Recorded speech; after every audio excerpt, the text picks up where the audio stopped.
Why are you hiding in the dark? I am not hiding. I am preparing myself. And darkness is not an absence of sunlight. Darkness is wherever Yahweh is not. What's a pious man like you doing rotting in jail? Preparing yourself, you said? Yes, I am preparing to meet my paraclete.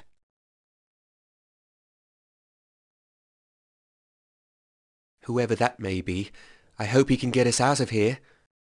I pity you on your blindness. You can't even see that the prison walls lie far beyond the corners of this dungeon. Well, most helpful remark. Helpful indeed. The problem is you're both blind and deaf. How could you recognize the truth of my words? You're like the rest of them. You confuse reality and appearance. Why are you here anyway?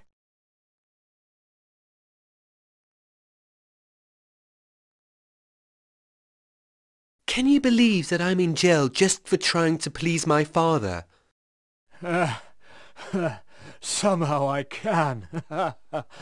You look like the kind of person who attracts trouble like a magnet.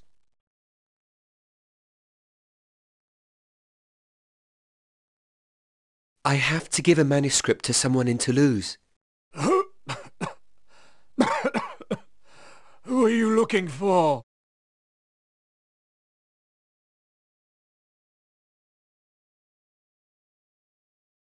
I have been desperately searching for a man called Petrus. I know a Petrus, a fine man. He's a close and trusted friend of our beloved Raymond. He lives at the court.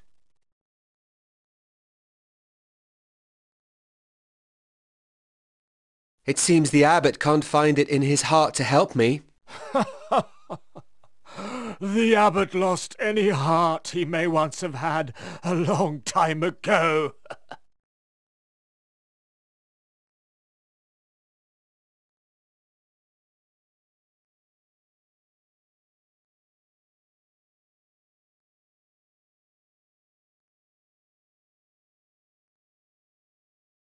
There's a door here. That means a chance of escape. There is an old legend which tells of a maze under the abbey. Some kind of initiatory trial built by a sadistic abbot.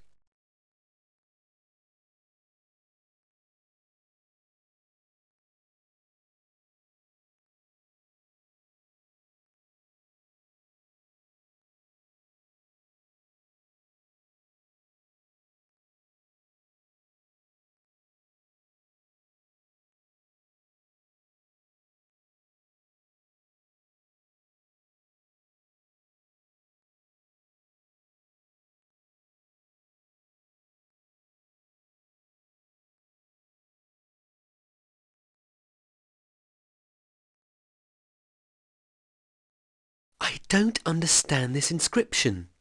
Something about Jacob, the one in the Old Testament.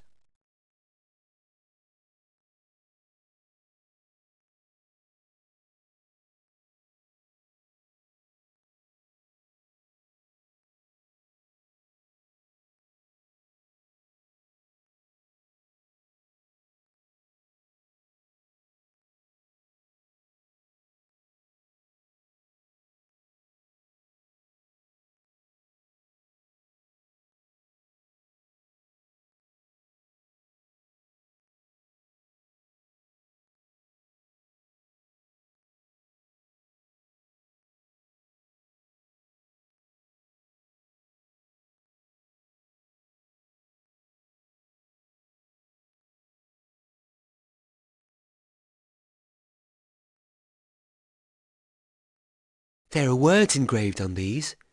Do you have any idea of what they mean? I am not interested in these little brain teasers. Stop pestering me!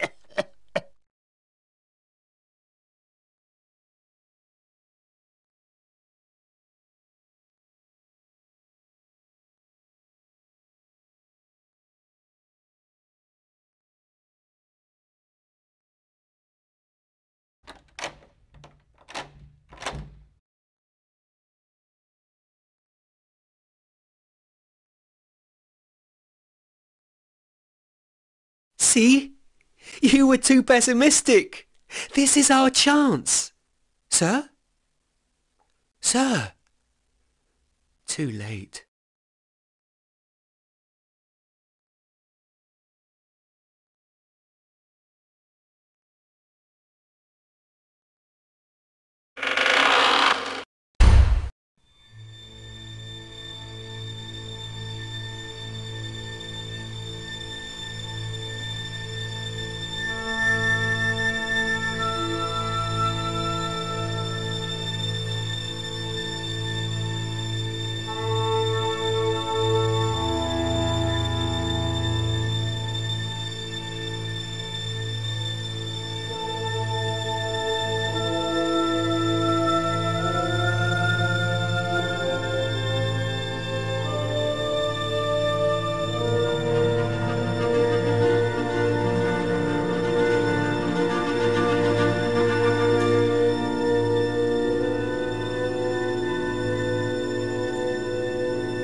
Fair lady, I'm glad to see you here. Simon! What are you doing here? Did you find your friend in Toulouse? No, I haven't yet. That's why I'm here, to look for him. What about you? Will you be performing tonight? Yes, we should, but we're at our wits' end. Patronus is ill, throwing up his bowels somewhere in the inn. He created and staged the new act we're supposed to play tonight for the Count. The Count's personal advisor will be here in a few minutes to watch our rehearsal, and we don't even know what we're supposed to do. Only he knows how to use his bloody machine. Help us once again, Simon. You're a bright man. You'll figure out something. Do you mean you don't know anything about the show? All we know is the story we're using as a background for the juggling and knife-throwing numbers. A dragon falls in love with a lady and gets killed by her jealous husband while they're flying away together. Don't panic. I'm going to try and set up the machine.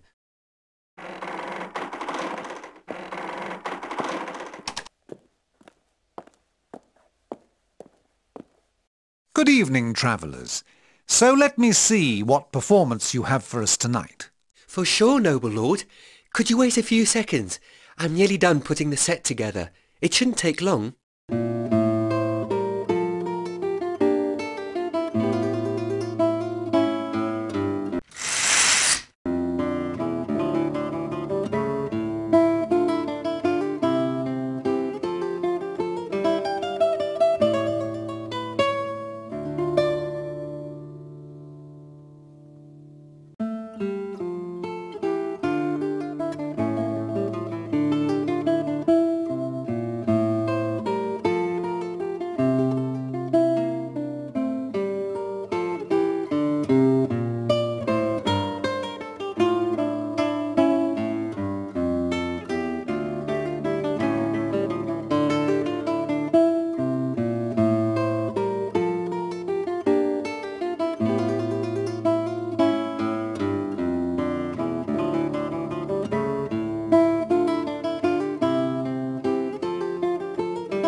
It looks complete.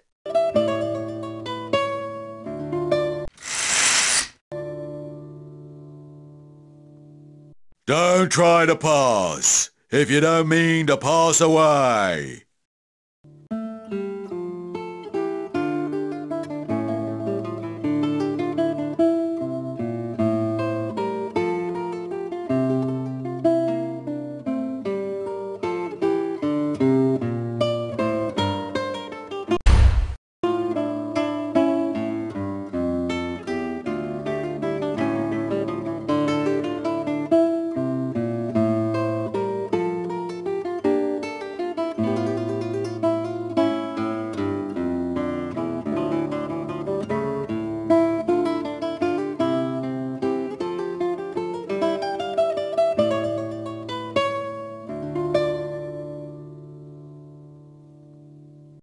Ouch! It's bloody hot.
take this piece of wood.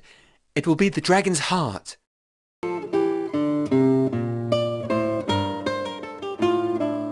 Isabeau, please take this rope and tie it.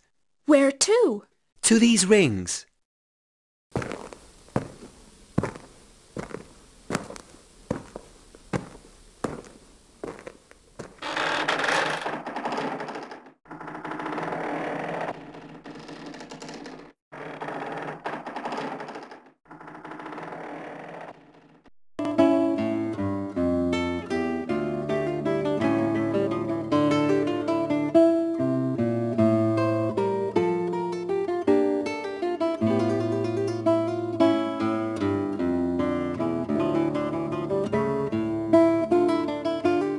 Can you hit the wooden heart when I tell you to? No problema, loco. My lord, the play may start. Hear the sad tale of Fafnir the dragon. The way his fate by love was sawn. He loved a maid fair as moonlight, who had been wed to a cruel knight.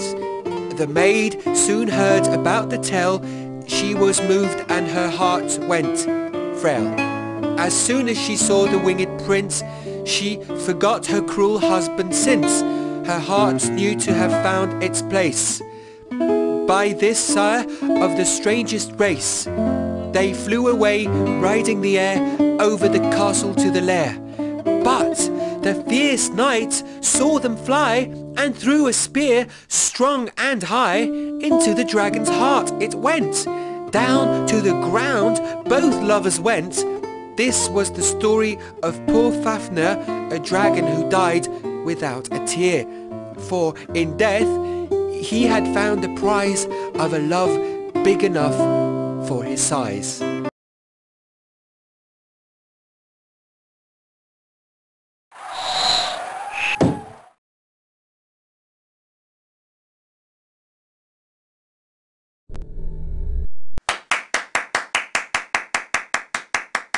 Bravo! It's good, it's excellent. I'm sure Lord Raymond will enjoy your tale of love and death. Very clever. The one designed as a monster is murdered by the knight out of greed. A perfect metaphor. Now, I would like you to recite a poem tonight. A great lady from Narbonne will attend this dinner, and she's particularly fond of poetry. What song could you sing to please the ears of our guests?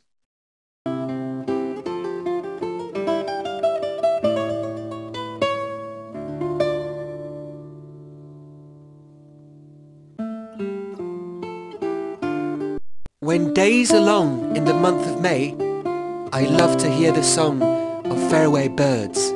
And when my mind wanders from where I stay, I recall one faraway love.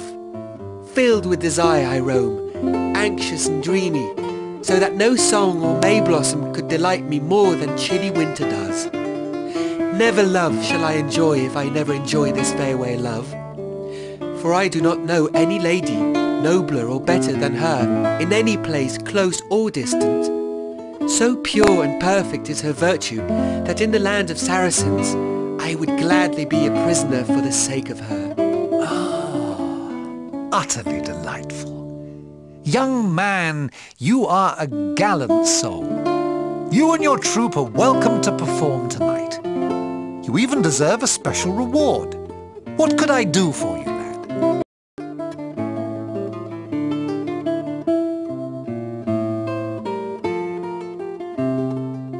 Maybe you could help me with some information. I am looking for a certain Petrus. Petrus? Yes, indeed. I happen to know him personally. Could you then tell him that Simon de Lonqueroy is desperately looking for him? Despair no more, Simon. You have found the one you are looking for. I am Petrus. You are? I was waiting for you, Simon. Come, follow me. You deserve an explanation. I was waiting for you, Simon. Did you have trouble finding me? That's one way of putting it. I don't ask you to understand now, but maybe it is better that way. Now that you come to mention it, there are quite a few things I don't understand. Ask me. I'll do my best to satisfy your curiosity.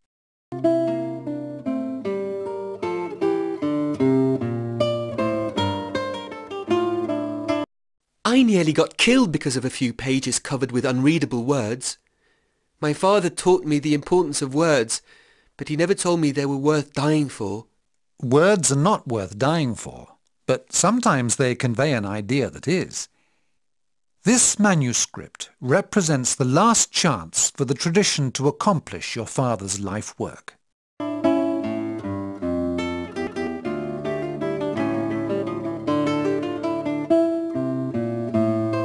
I thought I knew my father.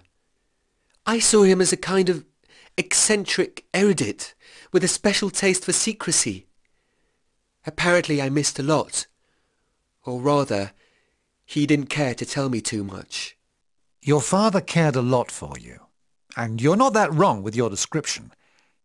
I suppose there are a few things I can tell you about him. He used to be a very close friend of mine. Your father was the leader of a secret order called the Tradition, to which I belong, as do many others across many borders. I'm not allowed to tell you anything about us except that we are working for a better understanding of man. You may one day be called upon to learn everything there is to know, but that will depend on a decision you will have to make soon.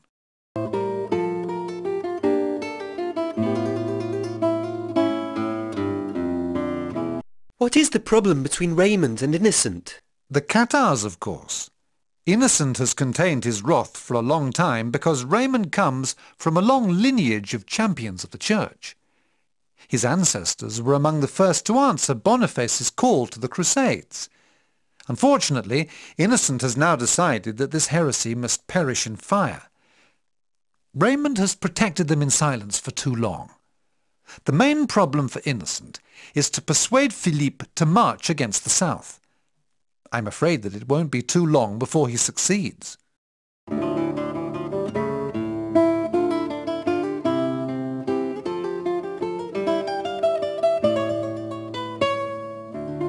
Have you ever heard of a certain Monsignor Diego d'Osma?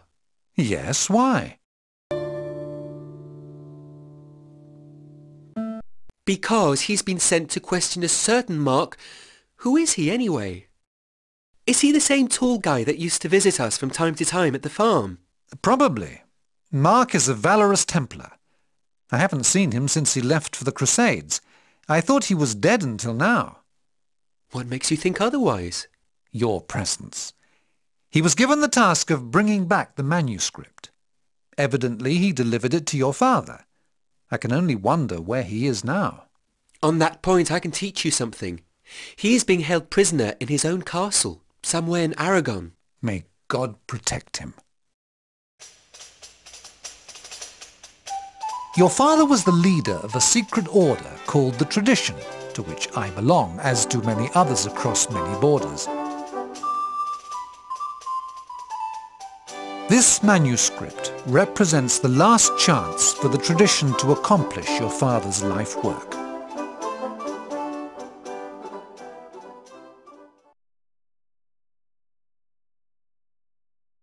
Here begins your apprenticeship, Simon. Here, where many a brave man has stopped in wonder at the same sight which you see before you now. Long ago your father made me promise to be your guide. Today, both of us are about to set out on a long and dangerous journey because of this promise. There are many secrets in the universe, and many mysterious powers men choose to fear or to pursue. The Church doesn't like us because we actively seek out these secrets. We love the Church because it has merely lost its way. Christ tells us to forgive the sinner, not to persecute him and martyrize his body. Your father was incapable of experiencing hate for anything or anyone. That's why he was able to develop his gift to such an extent. His quest was as pure and generous as his soul. You can feel very proud that he placed so much confidence in you. It is a paradox that our enemies of today are fighting for the same cause as we are, the glory of God. Sadly, our differences are over politics and not faith. Sometimes I even feel that they are nothing more than a problem of semantics. Well, anyway. Let us for a minute forget about dogmas and rules. From this moment on, my task will be to convince you to join us in the good fight. The good fight is the one we engage in because our heart tells us to. The good fight is fought in the name of our dreams, for dreams are the nourishment of the soul. Our dreams burst forth within us when we are young, when we don't even know how to fight. Later, as we grow older, we learn the ways of combat. But too often we have lost our courage by the roadside. So we turn against ourselves and become our own worst enemy. We patiently convince ourselves that our dreams were childish or too difficult to accomplish, that they were the fruit of our ignorance of life's hard realities. We smother and kill our dreams because we are afraid to take up arms in the good fight. The first symptom of our dream's demise is lack of time. We create occupations for ourselves, in sufficient quantity for us never to have to think about what we really wish to achieve. And yet, on the other hand, man is movement. In the beginning was the verb. And some of the busiest people I've ever met are always able to find time for any task, however menial, which they deem to be of importance. The second symptom is the establishment of certitudes. We look behind walls, hear the storm of the fight, the clashing of the swords, and we decide we feel safer within those walls. But we will never know the savage joy that illuminates the eyes of he who fights, and for whom victory and defeat become less important than the fight itself. The third symptom is peace. Life becomes an idle nap on a sunny day, and doesn't make excessive demands on us. We look upon ourselves as wise men, having sagely shelved the utopian ideals of our youth. We look upon others of our own age with mockery when we see them apparently falling prey to their passions and juvenile enthusiasms. When we turn our backs on our dreams in search of peace, we enjoy a short period of tranquility. But soon the air is full of the putrid stench of our rotting dreams, until one day it becomes unbreathable. From then on, we can merely wait for death to deliver us from our daily occupations, our certitudes, and from the terrible peace of those sunny day naps. Your father was leading the good fight. He dreamt about... that I cannot tell you yet. You have to gain better knowledge of yourself before you can judge the dreams of others. For only if the same ideals exist in you will you be able to take up the fiery torch of their quest. I will teach you now how to be born again. Kneel on the ground, put your head on your knees. Close your eyes. Now, mentally, recreate the scene around you. Think about me. Where am I?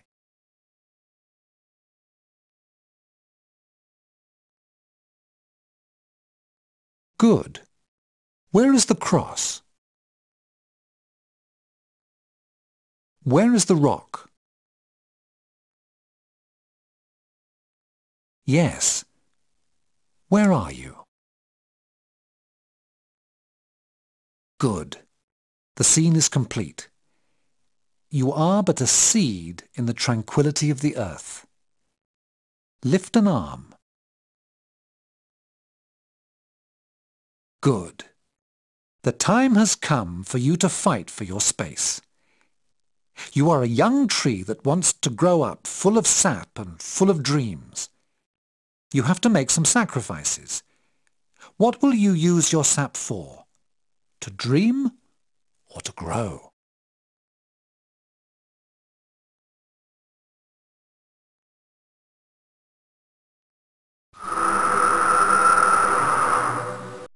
You must grow in order to catch the rays of the sun.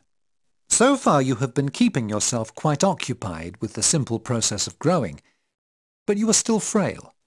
The slightest blow could send you tumbling down. You lack self-confidence.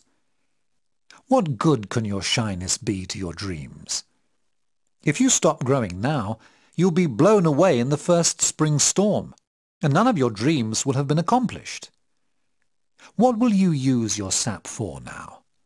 To dream or to grow strong?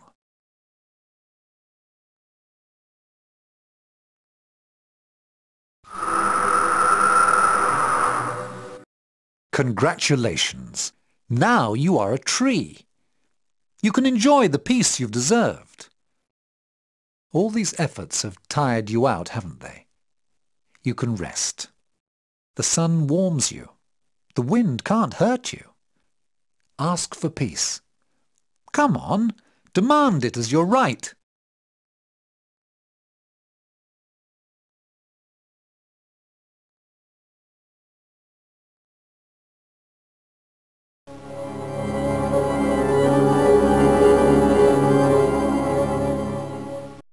Welcome back, Simon. You acted wisely. No peace can be found when you've neglected your dreams. And yet you need to grow, for there's no virtue in hiding from the world. I am happy that you have performed this rite. It means your father was not mistaken about your gift. And it means that you have a stout heart. Let's hurry now, for we must reach Roncevaux before nightfall. Here begins your apprenticeship, Simon. From this moment on, my task will be to convince you to join us in the good fight. The good fight is the one we engage in because our heart tells us to.